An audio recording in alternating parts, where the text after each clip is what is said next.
The advice and opinions expressed by the host of Autism Live and her guests are meant solely as suggestion and should not be in any way construed as child-specific advice. The Center for Autism and Related Disorders advises working with a board-certified behavior analyst who has experience with autism before starting any intensive behavioral intervention. Any choices you make in determining your child's treatment are completely at your own discretion.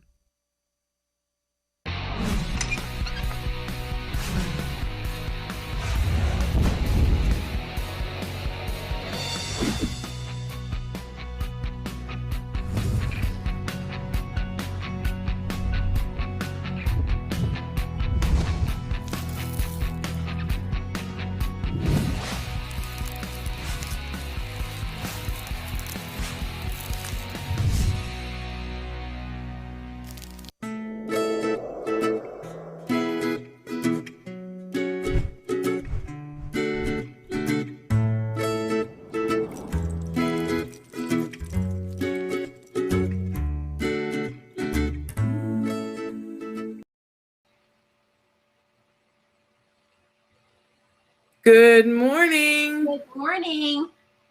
Welcome to Let's Talk Autism with Shannon and Nancy. I'm Nancy Alspaugh-Jackson. And I'm Shannon Penrod, and so thrilled to be here with my bud. And here, buddy. This is the last day of April 2021. I don't know where the time has gone. It feels like it flew by, but we've got this amazing show to sort of round out this amazing month. It's all been a little bit weird, a little bit different than how we normally do Autism Month. And I always say it's like whatever A word you want. Some people are commemorating Autism Awareness Month. Some people are commemorating the first ever Autism Acceptance Month. Right. We have other friends who say it's Autism Action Month. Right. So there's all kinds of A words that I absolutely love that we've been commemorating this month. Whatever A word suits you, we want to acknowledge that. But we got a great guest today, a favorite of both of ours. I'm very excited. We have Kameena Starr. She's an energy healer, an autism parent and mentor. And she's going to talk to us about all that. I've met Kameena before and had some work done. I think as I recall, she did some energy work on me. Well, she's really wonderful. She's got a new book that's going to be coming out in April of next year. We're going to talk to her about that. She's also, I think, one of those parents that I always talk about following other people's snowshoes in the snowshoe prints in the snow. And I think that Kameena is one of those parents that has left lots of footprints for those of us who are interested to follow. She's really amazing, and she's doing a lot about self-care right now for caregivers, which I absolutely love. So we're going to talk to her about all of that and get an update from her about how her daughter is doing. So that's going to be really exciting in a little while.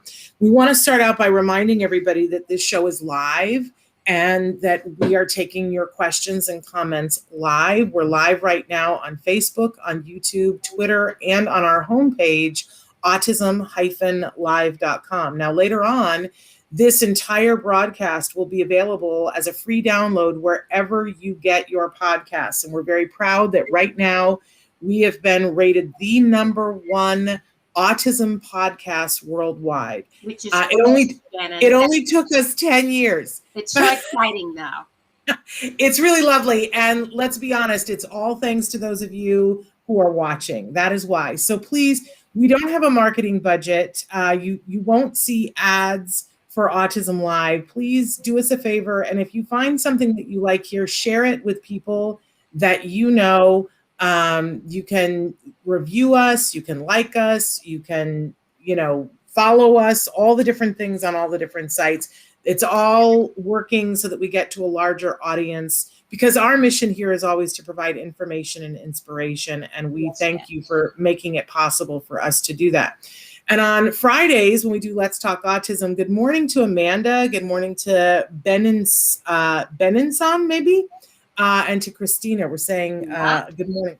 Good morning. But we always like to start Let's Talk Autism with Shannon and Nancy with some news stories. And I got to be honest that it's been a little bit different this April. Normally we're inundated with news stories. Carrie Mallory Thompson is with us. Thank you so much for being here. Thank you, Carrie. She said we rock. All right.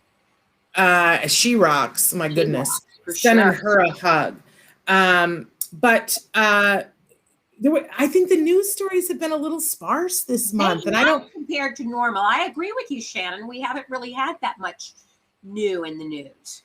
But here's the interesting thing. I think we have more news in the other months than we used to, a little less in April, and there's some big news that's getting ready to come out, and we're going to be doing some shows about it in the future because our understanding is that some new prevalence numbers are going to be coming out, and that we're expecting people to be very shocked by the new prevalence numbers because here's the Reader's Digest asterisk, is they changed the criteria for how they're judging it.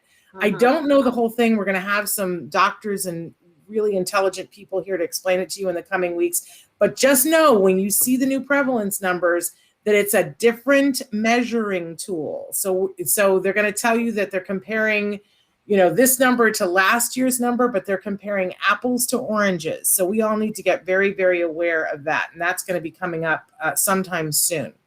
So should we get started with our news stories today? Yes, Nancy? let's get started. Okay, so should we do the TikTok one first? The TikTok one is great. Yeah. Are you a TikTok fan, Shannon? You know what? I wouldn't say that I'm a fan. I had to explain to somebody this morning that I'm Insta illiterate, and I'm even more with TikTok. We did a TikTok video. I don't even know that we promoted it, but we did a TikTok video of me doing my dance that we showed a couple of weeks ago. But I've spent very little time on TikTok, and I will be honest with you, I was gonna spend some more time on it, but a couple of things took me away from it. And one was that there were a whole bunch of things that were on there that were anti-autism. And individuals with autism, and that just totally churned my stomach. But leave it to our community, leave it to people who are smarter than I am to realize how to turn that around. And that's what our story is about today. It comes to us from BuzzFeed.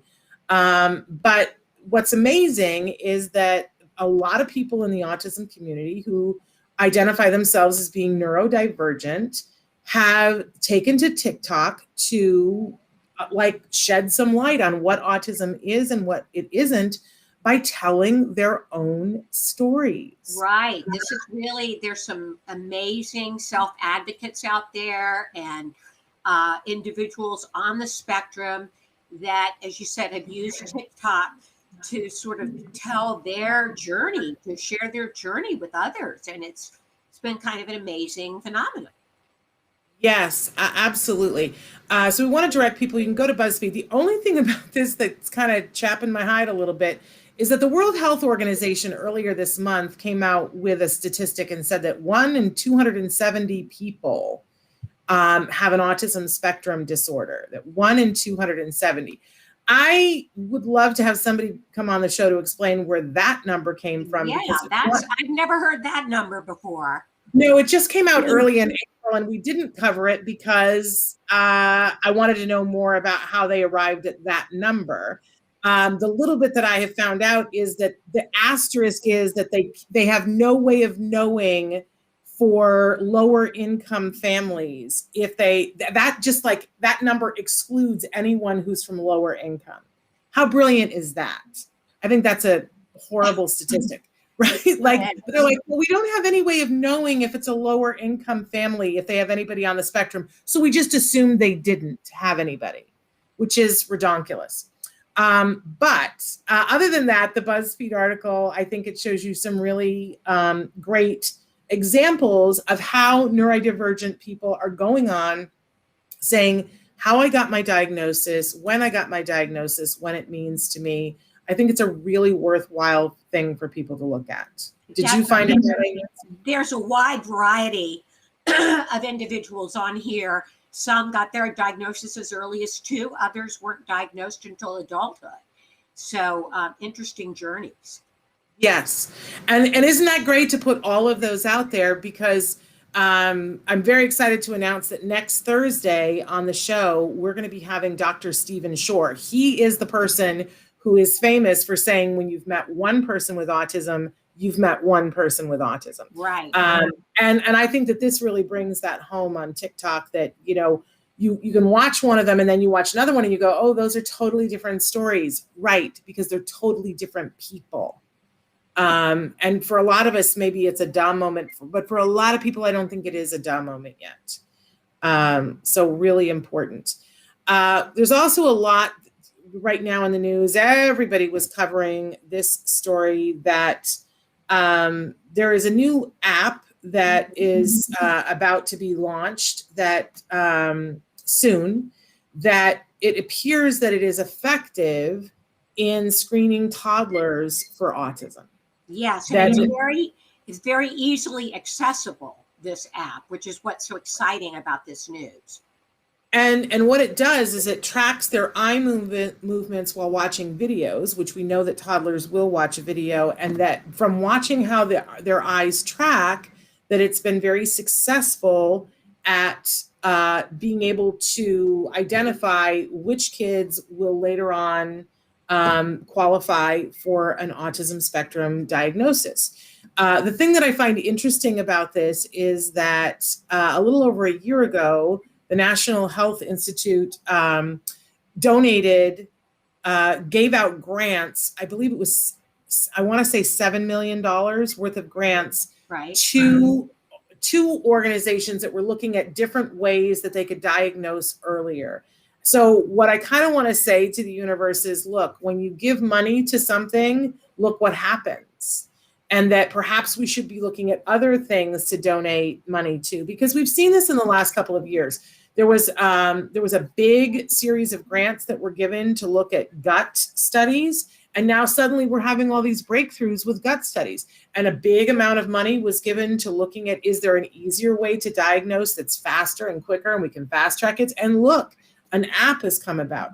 So I think it's a no-brainer. But I really want all of us to be thinking about, what do we want to push organizations to be funneling money into next? Like, what are the things that we wish that we had answers to? Good point. But this app, the study was just published in GAMA Pediatrics. The study came out of Duke University. Right. And Geraldine Dawson was the co-author of the study. She used to be with Autism Speaks. She used to be the chief science officer of Autism Speaks. And now she's at the Duke Center for Autism and Brain Development, which is a big think tank for autism. And her quote is, "We know that babies who have autism pay attention to the environment differently and are not paying as much attention to people. We can track eye gaze patterns in toddlers to assess risk for autism. This is the first time that we've been able to provide this type of assessment using only a smartphone or a tablet. This study served as a proof of concept and we're very encouraged."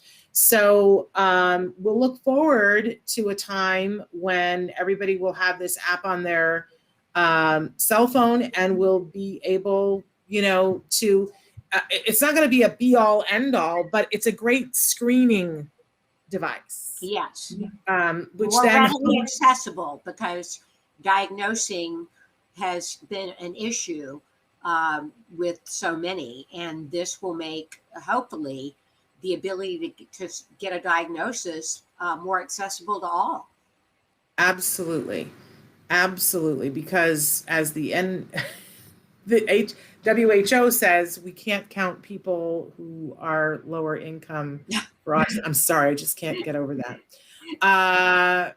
Okay, so, and then our last story today, and I want to find out more about the WHO, but that was the first thing that I found out, and it made me, throw up in my mouth a little bit.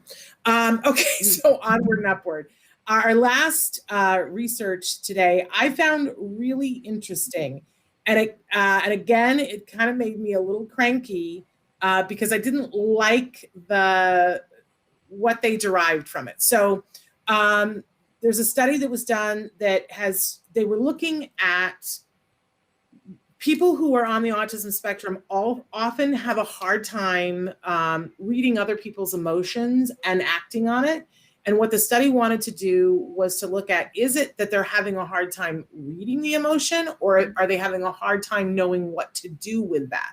So the study did these scans of, first of all, they had already looked at how people's brains work when they're looking at people's faces. So, they looked at this is previous studies, looked at when neurotypical people look at somebody who's got a very, angry face, what part of the brain lights up? When you're looking at a happy face, what part of the brain lights up?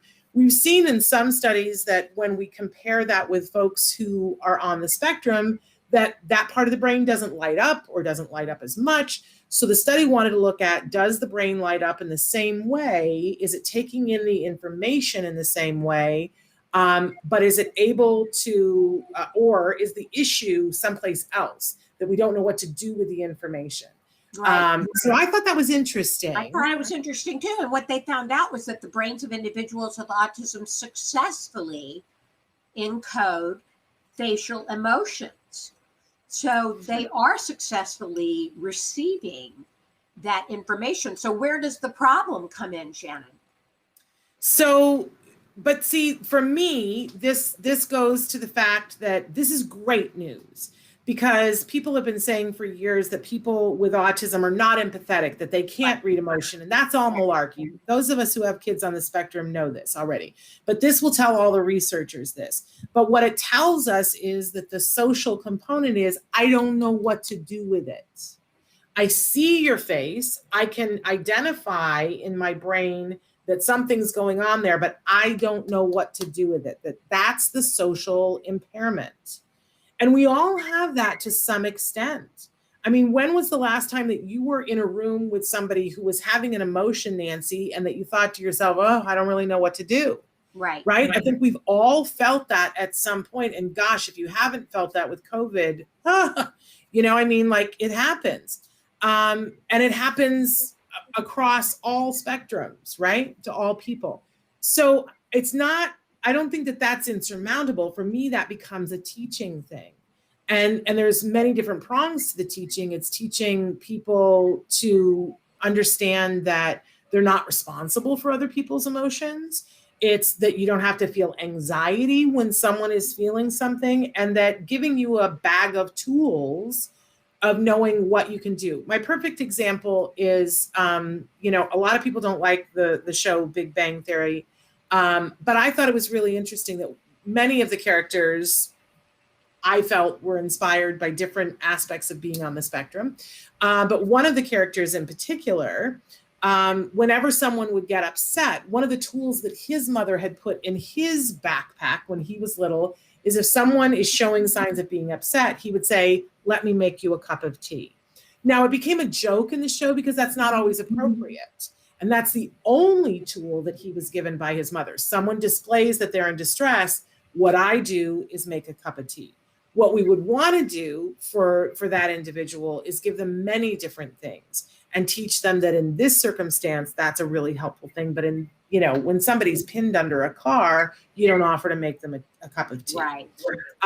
So I did this one quote. Matthew Lerner, who was the senior author and associate professor of psychology, psychiatry, and pediatrics at Stony Brook University, where they did this study, he said, our findings indicate the latter part of the question appears to be that the more likely explanation for why many autistic individuals struggle to read facial emotions, particularly now when mask wearing is pervasive and everyone has less facial emotion information available to them in a daily life, it is especially important to understand how, when, and for whom struggles in reading these emotions emerge, and also that we may be misunderstanding the nature of these struggles. I thought it was interesting that he referenced the mask wearing, because if they're reading it the same as everybody, then we're all hindered in the same way by the mask. Right. And for me, he was saying, well, I think that the way that people are addressing this isn't useful. Instead of worrying about the fact that they aren't recognizing it, that there are programs where, for instance, for Temple Grandin, her mom took pictures of emotion and then taught her this is what the labels for them are. And I think that that's an important thing, that we label it with language.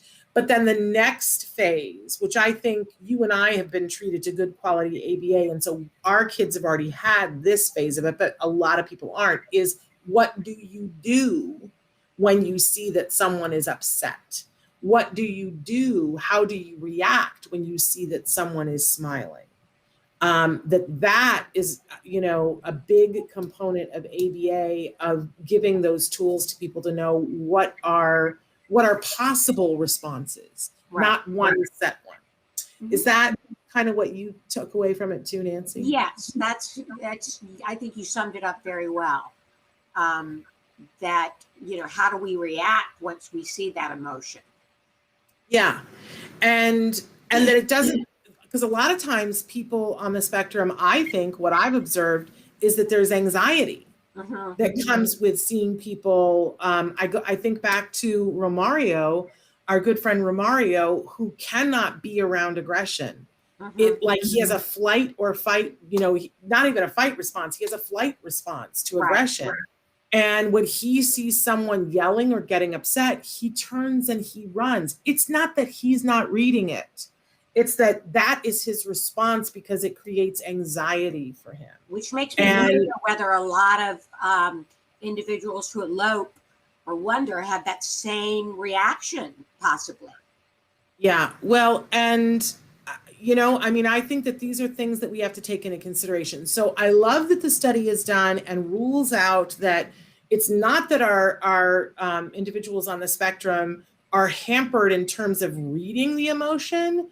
It's being able to cope with and respond to it in a way that's meaningful to them. So I'm just catching up on things. Hey, Tammy. Tammy is here, and I'm excited that Nadine is here. Okay. Oh, I love that my friend Connor knows my name. Connor, I'm so happy to see you. Giving you big hugs. I'm glad that you're getting to the beach this week. Okay, Sharona says, RBT under supervision on my first case, hoping to attain some great insight on autism and handling aggressive clients. Client is age 8. Thank you. Sharona, I hope that that you're with a really good provider who's giving you lots and lots of mentoring. I really want to, if you've done your RBT or you're doing it under supervision, I really want to encourage you to go to ibehavioraltraining.com. They're giving free e-learnings right now. So I would reach out to them. There's a whole section on the RBT about dealing with aggressive clients, how to protect yourself, how to notice when they're escalating, how to de-escalate, how to protect them so that they're not hurting themselves or somebody else. All of that's super duper important. There's a whole, I hope you're getting all the training on, how not to wear the dangly earrings that I've got on, how you keep your hair back and sometimes in a bun, because sometimes there are kiddos that like to pull hair. When somebody does pull hair, how you respond to that, because there's a whole series of things that you do. What you don't do is try to pull their hand away. What you do is pull their hand closer, because if they're pulling hair, that they're getting a reward for that. And so you hold their hand closer to your head, and then you slowly disentangle the fingers. All kinds of fun stuff like that to be learned. Please go to ibehavioraltraining.com, because we don't want kiddos. First of all, we don't want you to get hurt. We don't want the kiddos to get hurt. But also we don't want the kiddos to get the reinforcer, because hair pulling is kind of fun. I mean, I hate to tell everybody that, but hair pulling is kind of fun. And if you get the reinforcement of hearing somebody go, ow, then that's good theater. And we don't want them to get that reinforcer. Brings back a lot of memories for me when my son Wyatt was going through aggressive behaviors, and really difficult practice of not paying attention to the behavior. I remember, going through a lot of struggles with that, trying not to react, staying Oh. calm.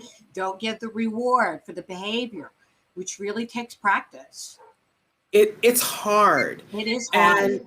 And I, I know there are a lot of caregivers out there that we appreciate that you're going to go in and work with our kids and work on these things, because it takes the right kind of people. And both you and I, Nancy, have been very vocal about the fact that we got hit. You got scratched a lot. I got bitten, scratched, kicked. hit, right. Yeah. And it's terrible because people tend to look at our kids and think, oh, first of all, they judge us and think, well, you're not a good parent. And Right.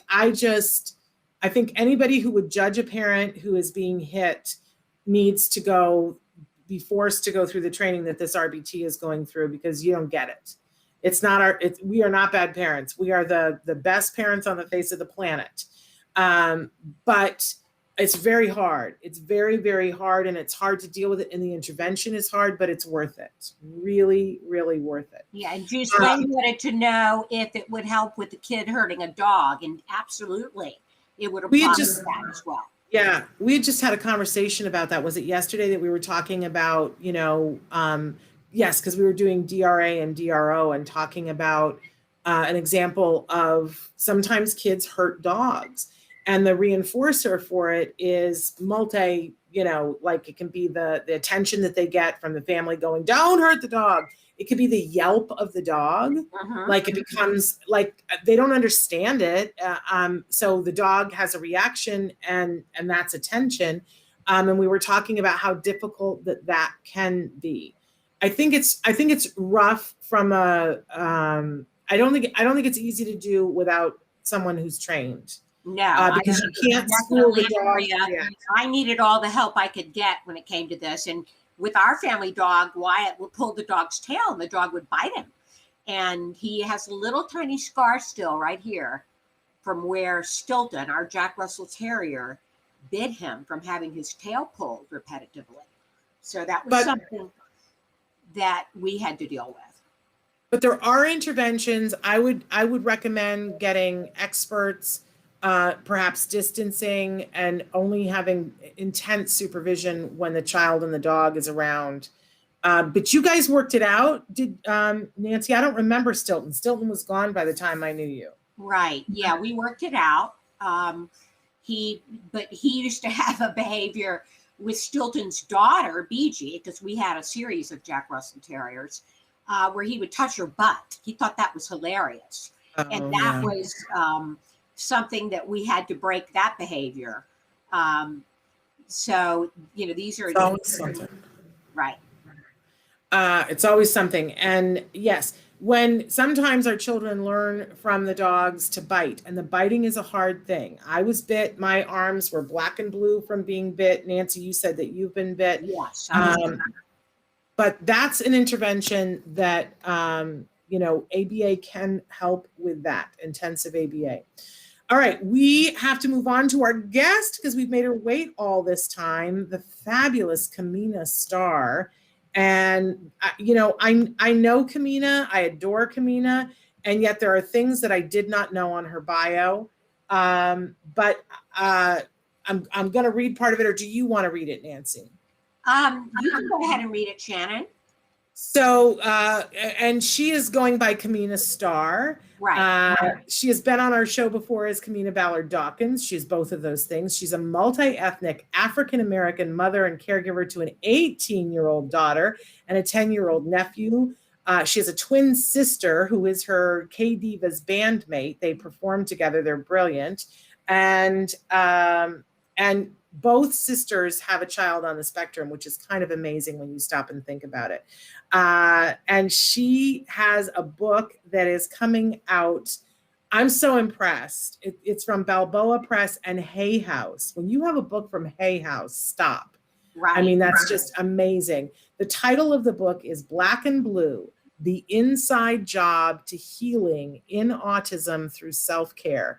And it's set for release Worldwide Autism Awareness Day 4/2/22. which we're really excited about. She is also, here's something I did not know about her. She has been appointed the co-lead of the Family and Caregiver Stakeholder Group for the USC OT Chan Division Trust Research Study Project to actively educate families, professionals, first responders, and others to particularly attend to the autistic voices of underrepresented and underserved communities, and ensure that individuals who have been marginalized due to stigma, social behavior, or verbal abilities are included. Thank you. We need to tell the WHO about that. Just on a tear today. So she now has a program that we're going to be talking about in just a minute about self-care for the caregiver. We're so excited about that. And her motto is shine on. And this is a woman who embodies shine on. Right. That is, she shines no matter where she is. She's one of those faces. I go someplace and I see her there and it's like, oh, Kameena's here. Self-care is something I want to hear all about, what she recommends for self-care, because that's something that as caregivers, we all need and tend to neglect. Absolutely. So let's welcome Kameena to the show, back to the show. Kameena. Look, there she is shining. You look fabulous, madam. Is that a USC mask? Your mic is not on. You're muted. I can hear you. Can you unmute yourself? We're not hearing you. Traven, is she muted on your end? We're going to let Traven help her for a second to get unmuted. I don't know what's going on. I see you. You're not muted on our end, Kameena. Can you look at your settings and see if you are muted on your end? Otherwise, it's going to... can you see it's in the gear on the bottom right of where you're seeing, see the gear box, the little gear underneath your picture? Can you click on that? And then when you talk, are you seeing the little microphone? There we go. How about this? It's better. It's still a little bit staticky. Can you talk, Kameena? I think you're on headphones. What happens if we heard you for a second and then we lost you. Do you see where it says audio output, audio input? Do you see the little green thing moving under the gearbox when you talk? Under audio input? And how about now? Now we have it. Now we have you, Kameena. Hello. Hello. You look gorgeous, everyone. madam. I'll start over. I'm representing in multiple colors because I'm blue, but I'm now also a Trojan. So I would like to all of these things, and you have to laugh at life, right? Yes. We moms, especially the autism moms, we gotta do everything around here. Listen, I had to be my own sound person sometimes too, so don't worry. Yeah. How are you, ladies? Listen, when I'm left in charge of explaining to someone how to do their tech during a live show, we know we're in trouble. We would never pick me to do that or be in charge of fashion. So, in any case, I think I have an advantage here of being a performer where I try to, but I think I try to get too cute with the earbud thing. You see, it's too much, but we're here and I'm so happy to be on your show. And I was so happy to have waited all that time because you guys said, you ladies are so beautiful. I miss you so much. First, can I just say that? Miss you too. We're so happy to have you here. Yes. I miss you, and Nancy, when Shannon called me yesterday, I was like, Nancy, I haven't seen her in years. This show is going to be awesome.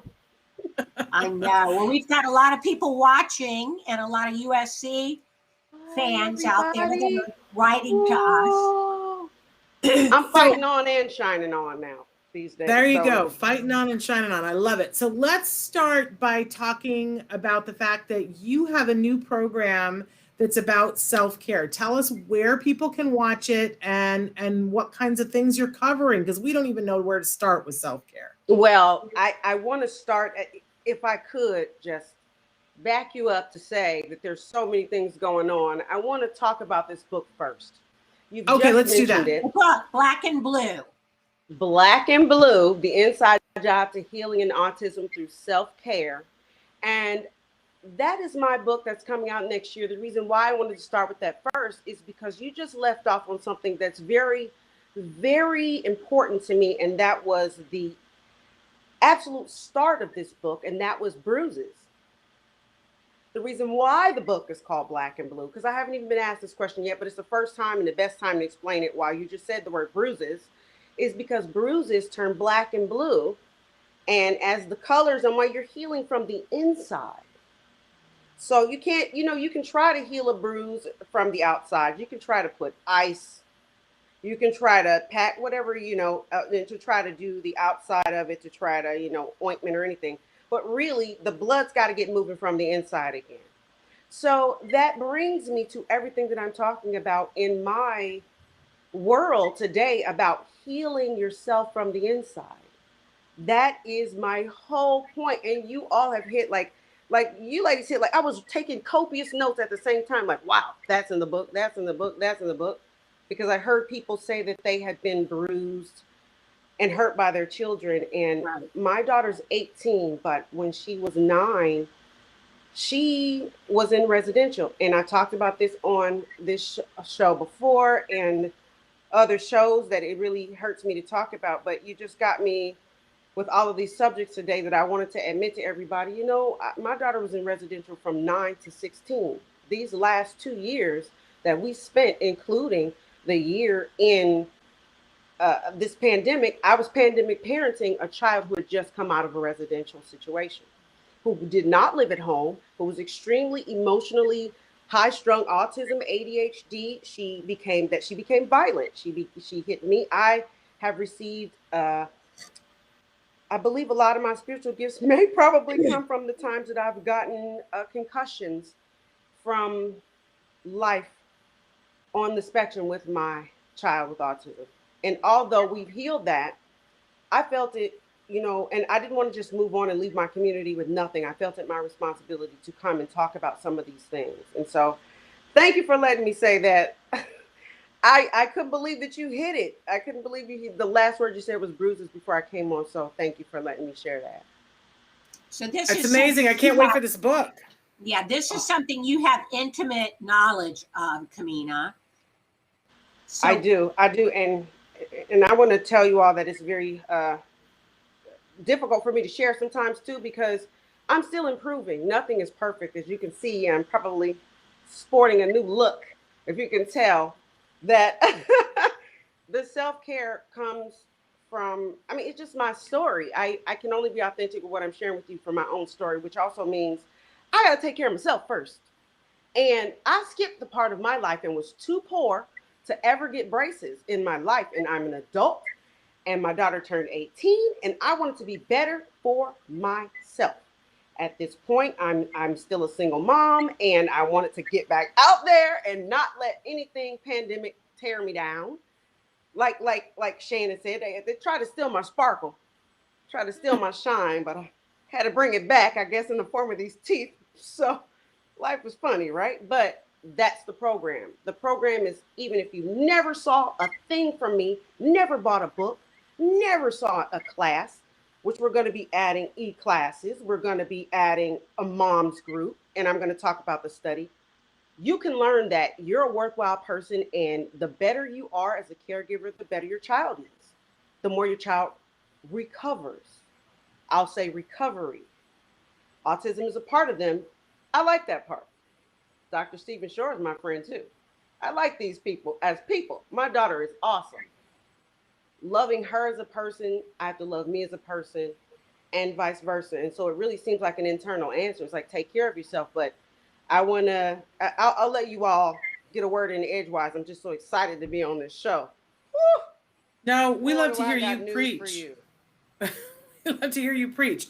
So tell us where we can watch the classes though, because you're doing this, is it weekly?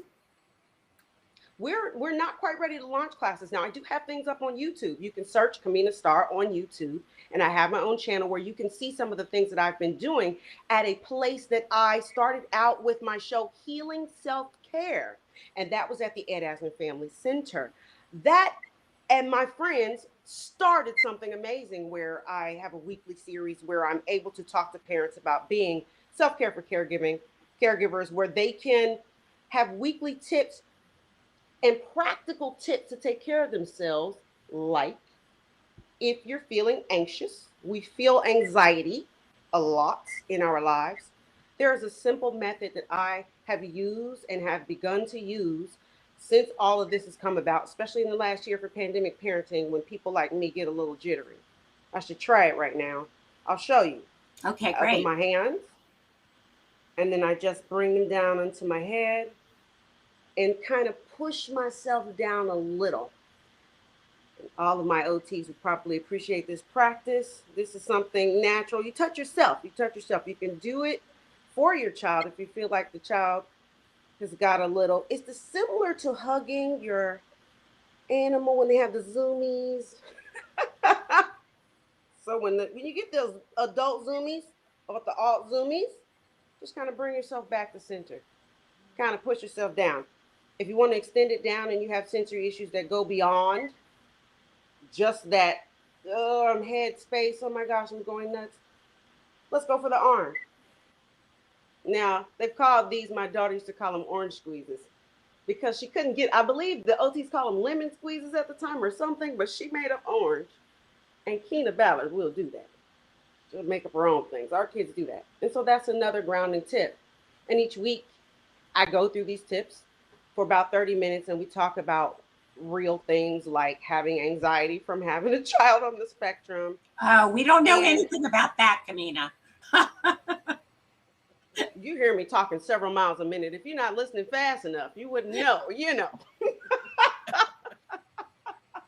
Listening to me talk is like listening to is like water from a fire hose, I always say. I love it. Right at you. But the light is really quickly with our children, so it goes quick. But I'm talking about sensory issues. I wanted to thank you for announcing the study. Yeah. So before we leave that, though, are you still doing the weekly thing on the Ed Asner Center? Or is that over? I am on hiatus and have decided to relaunch my show on the road in Mexico City at the end of the month. I was trying to hold it. So people will be able to see it. We will be able to access it. You will. Look for Kameena Star on YouTube. I will be streaming it live YouTube and going straight from there. Now, I'm not sure if the Facebook audience, but it'll be Facebook, YouTube, and all the major platforms for that. Okay, great. And let's chat, you and I, off, because I'll help you to make sure that, because we found out all these things that we know now. But let me say this. That would be amazing. Thank you so much. I'm a big fan of Ileana Van Zant, and Ileana Van Zant is retiring, and that's giving me chest pains. But then I'm reminding because we have Kameena Star, and I want you to step directly into that space, because you have that. Do not make me cry, please, Shannon, because oh what my did gosh, you just say? No, I just saw it so clearly. I was like, oh, I don't have to be panicked about that, because we have Kameena, and you have that same energy that I love in her, this healing, like we're going to be real. We're not going to pretend that the things that are hard aren't there, but we're going to heal from the inside. So I love it. You're poised right now. Take her space. Oprah, did you just hear that? Oprah? She's going to make me cry. I'm trying not to. No. But let's pivot now to the study, because I think that this is really important. Shannon, taking that from you, oh, girl, is a true compliment. Now, I want to just try to reflect that back on who I'm talking to right now, because you are so incredibly special to me that I have known you all this time, and I'm still able to identify with you. And Nancy, you two as moms, I know you're still there, and I know you can hear me, that you two have been the realest mom since I walked into the lunchroom before my pre-interview to nervous, didn't even want to make a cup of coffee. I was so nervous. I was like, no, I'm going to be too jittery, too talkative. Ugh, Nancy, Shannon. Okay. Uh, But the reason why I say that is because it's allowed me to travel all over the world and meet moms just like you all to do this work. That's how I got to the Ed Asner Family Center. That's how I got to Autism Speaks. This is how I got to USC. It's how I got to everything from meeting real moms like you all that are also doing something wonderful. So see, that's how it's a mirror. You're also doing something amazing for this community that I wouldn't even have a space to belong to at first if you didn't make up. So, Well, come on, Shannon. right back at you. You came into that lunchroom, and I think we both had a moment where I know I firmly, within seconds, I was like, this is a Right? member of my tribe. We are on a path. absolutely. This You woman know? keeps it real. You keep it real, Kameena. I And that's tried. what- I do try. I That's try to what do it our without parents stepping on need any to toes. hear. You know, they know that not only can you preach it, but you have walked the walk. You have been through it yourself, which means so much. Yeah. And you don't candy coat it. You tell it like it is. And I have so much respect for that. But now let's pivot to the study, because this is really important stuff. Tell people what I know. I'm in support, but I still don't know exactly. So tell us. Okay. So I want to also, before I even say the name, you talked and you ladies spoke today. See, that's why I'm glad I waited so long, because you hit on so many reasons why this study is going to be the answer. Number one, what should we put our research dollars to now? You talked about sensory issues and the developing pragmatic language. You talked about social impairment, okay, and that being cured by sensory awareness. Now, then you guys have prepped this study. This study is called Trust, Transforming Research Under Sensory Experiences in ASD, Stakeholders Working Together. I call it Trust, and that's probably the only time I'll probably say the long name. Because that's what we want to do. USC has come together with a PCORI-funded study over the next 2 years that I am the co-lead of the Family and Caregiver Stakeholder Group. This is fancy words and fancy things. I like to break it down and say, I'm a Trojan now. I'm so proud of that, because I did not go to USC. I have not graduated from this university. I'm not a professor. What I am is a resource employee as a parent who has been, it's a blessing to be recognized, and this is hired on to influence a group and to help lead a group of family and caregivers to be able to tell their story through what we call narratives. And that's a fancy way of saying storytelling, to let us know how your lives are being affected by things like sensory disruption. Okay. And we would like to know, that gets into being in aggression, right? Getting into pragmatic language, and most importantly, even beyond what you've mentioned in the news, getting to how we can start to heal our own lives from using research knowledge. So I'm here as the seat to keep it real with researchers, to let them know how it affects us on the back end, so that it doesn't take 10 years to get this information to the street, so that we can develop real tools like toolkits, which, by the way, I have one for challenging behaviors. There's a young lady on the chat who might want to check that out. Okay. Challenging behaviors which come from sensory issues, and then how do you heal the home after that?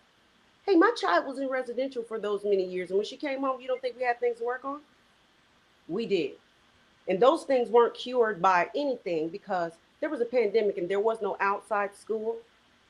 There was no outside anything that could shield from any of the hurt, the resentment, the pain, and the anxiety she had, but I had. Right. Because I'm her mother. Mm-hmm. And I still am going to support her throughout her adulthood and her whole life, because I love her. She's my baby. So, and she always will be when she turns 26 and she's not a baby. So I'm just stringing the line here to go back to the USC study and say USC has done something that is a momentous thing. Not only are they including me, because this is not all about me, people. It's about our children. Yes, we want us to have a good life. We want them to have a good. They have another. We have 4 groups, and one is for the clinicians and the practitioners. I've already said the caregivers and the family. We're also going to have community partners, which is places like the community centers would have. But then we have none other than the autistic voice representing themselves. Nothing for them without them, nothing for us without us.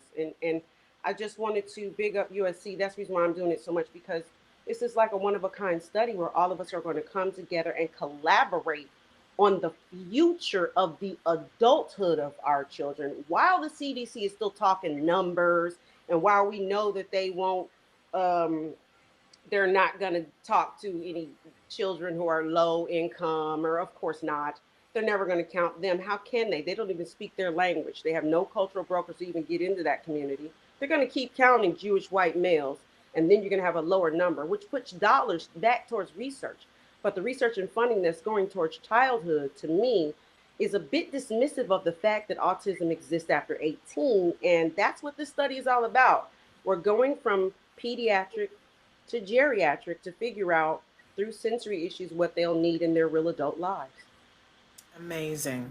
Really amazing. I get goosebumps. What a fabulous thing. And I'm so glad that you're a leader on this, Kameena, because I know you have a passion for doing it right. When will we be able to see some of the results of the study, Kameena? Well, so now that's a great question, Nancy. Wow, she's always on it. Look, she taught me. Yeah. See, well, I love these two. I'm on my toes because you guys are the moms. You ladies are the beautiful ladies that I answer to. And I want to tell you that within 1 year, we are going to be having narratives, collective narratives openly in the community. We already have community partners that are going to come in and have these big open discussions with us. Not too open. We're going to do our research first. And after this, within 2 years, we are going to be presenting a national conference where we are going to be looking for national partners, international partners to come in and do the same. Hope we're doing a hybrid model. So it's going to be online. There'll be lots of things that people can attend online. And we also hope to have something in person within 2 years, comparable to anything that would be a national conference of an INSAR or anything else, where we're actually getting these stakeholders and everyone together. So within 2 years, just 2 short years, when I get these things off,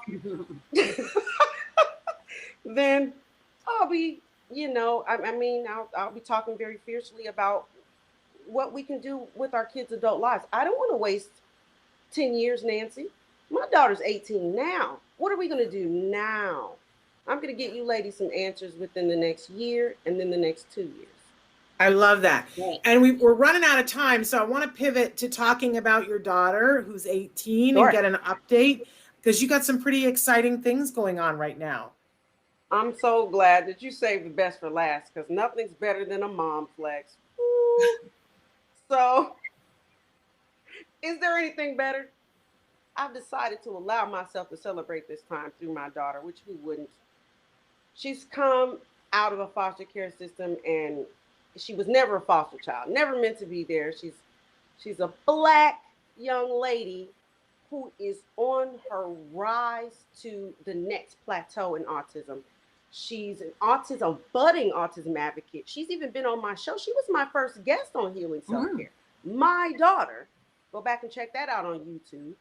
My daughter was my first guest. So that should tell you where we're at today. And she's about to graduate from a private program here in Pasadena. And she is getting ready to go to PCC and become an artist and move on to do Disney things. So, and I know that everyone says that, and I want them to know that whoever said that, your kid can do it too, and keep saying that, because we joked and laughed and everything about my daughter, but my daughter's a graduate, and she's graduating on her own terms, and she's going to she had a choice of not 1, but 2 places that she could go, and there was a third, but she immediately dismissed. But she had multiple options. And I know that that just seems like for some people it's not enough, but for me, I'm gleaming and glowing, and she's beautiful and wonderful. She's lost 20, 30 pounds. She's, traveling on, not unsupervised, but not without me. She's traveling without me this summer, people. Without me, the mother. How dare she? How dare? I love Keena it. grew up. Keena made it. So that's the update on Keena. Keena made it. Look how far she's come. She's come so far, and I'm sure there was a time you never would have dreamed that this would happen. Nancy, I cried every night and had no clue. You cried every night? And I had no clue. I didn't know when my daughter was coming back home. I cried every night and I had no clue that I would see this day, which is the reason why I said mom flexes are the best. Because when you have done your job of taking care of yourself and making sure that you were cool and calm, you didn't burn down the school district building. You did not hit, slap, or be aggressive in front of your child with any person of any agency. For 18 years, you didn't. My child made it. And I cried and I didn't know, but now that she did, woo! Amen. You're gonna make it. You live after the drop off. You live. So does the book tell us how you did it, Kameena? Exactly the plan, Nancy. I would never leave you without the exact answer. No, seriously. Because I'm not writing another book, Nancy. Not like this. We're moving on. I just love it. And I love you, Kameena. Where can we direct people to go so that they can see your show when it debuts? Do you have a website or a Facebook page that you want us to be watching? I'm mostly on Instagram, but I'm Kameena Star on all platforms. You can find me everywhere just by searching Kameena Star, STAR. And I always say shine on. So I felt that it was the best thing to do to just direct you towards everything. If you are on this right now, I'm also all up in Shannon and Nancy's business. So you could put in the comments in the chats on any of her shows, and I would see it there. I would see it on Instagram, on my Instagram accounts. And if you are a mother, I want to say this. If you are a mom, like us, you see how we have such a connection. I love you, and I want you to join us. I don't even know you. I don't have to know you. But if you join me on Instagram, my private page right now, I promise to make it certainly worth your while.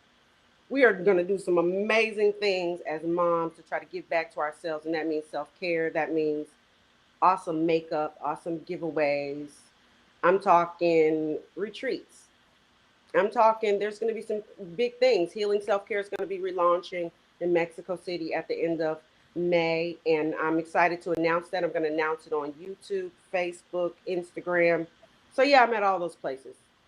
Is that good? That's an answer, right? They're saying that they love your comedic timing. Right. So yes, I do too.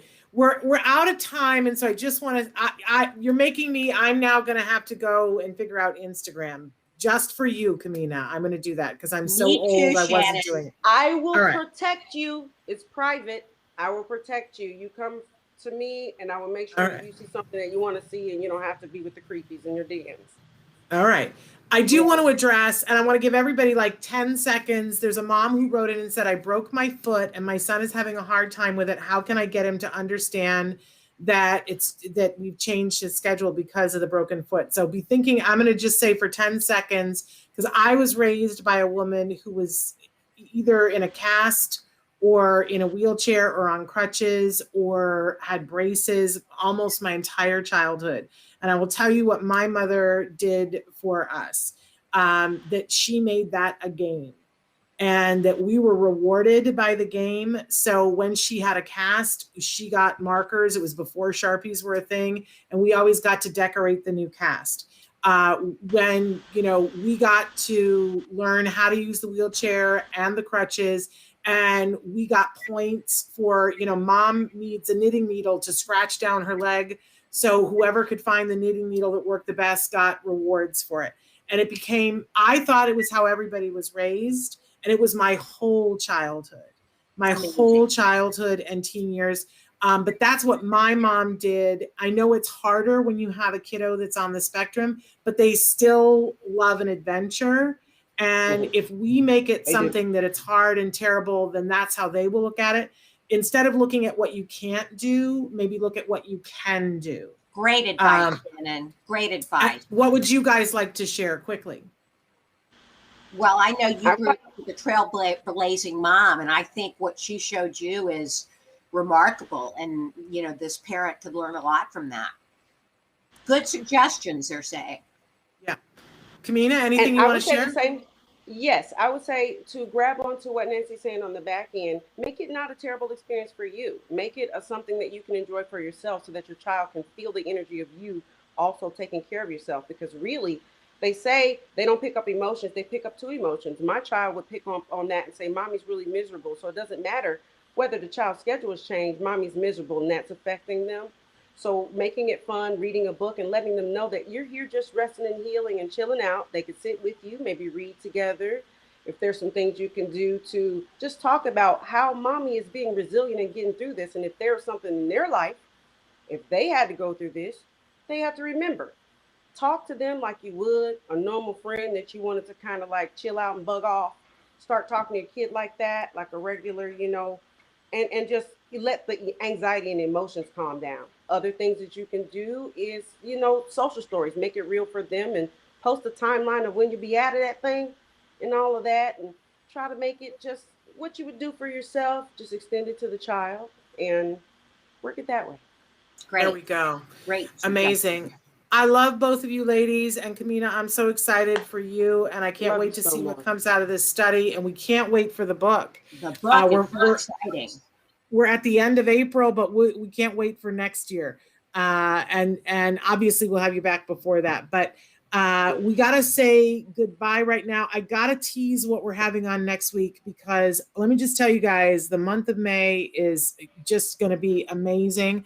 On Monday, we have Tom Island, who's going to be here with us talking about some coaching that he's going to be doing over the summer. If you've got a teen or an adult on the spectrum that you would like some in particular coaching about how to be successful, he's got a program for you this summer.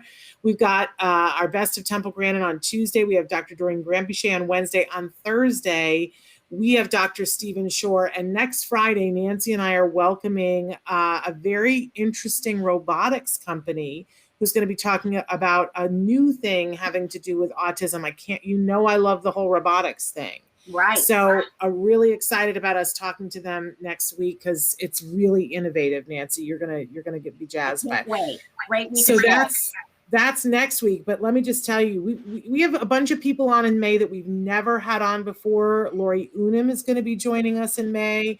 Alex Plank is going to be joining us. He's been on a lot before, but we've got some amazing guests in May. We're really looking forward to what we're going to, but I'm so glad that we finished April strong with shining on Kameena Star. So thank you everybody for being here. Thank you, everybody. Thank you, Kameena. Until Monday, Fight on, shine on. Shine on. Bye-bye for now.